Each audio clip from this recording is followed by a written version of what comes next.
translator olmaq üçün gəlib buraya yazırsınız. School emoji. Və belə school emoji yazırsa, bura qarşınıza istədiyiniz çıxır. Onların birinə basarsınız. Basarsınız belə. Məsələn, tutaq ki, bunu istədiniz. Bunu yox, bunu istəmirəm. Mən bunu istəyirəm. Hə, bu onsa məndə var. Mən bunu düzəltmişəm Kapkutdan. Telefon burası şeyə basarsınız. Belə şəkili çıxacaq.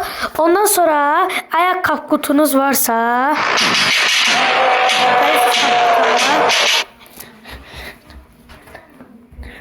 Kapkutda gəlsiniz. Bax, bu nədir? Bu nədir? Düzəltəm.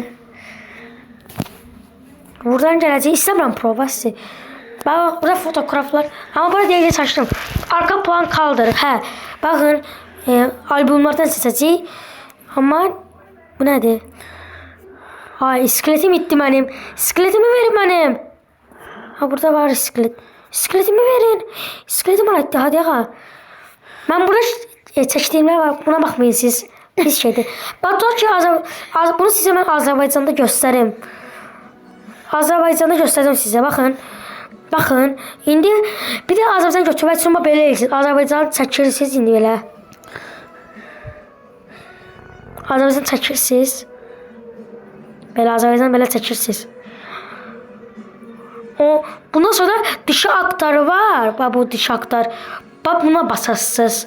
Onda da alınacaq. Amma hələlik basacağım çünki megabaytım çoxar. Yerim çox dolardı. Ona görə eləməyəcəm. Yaxşı, videomuz bu qədər idi. Videonun bitişində Azərbaycan bayrağını edit eləyəcəm.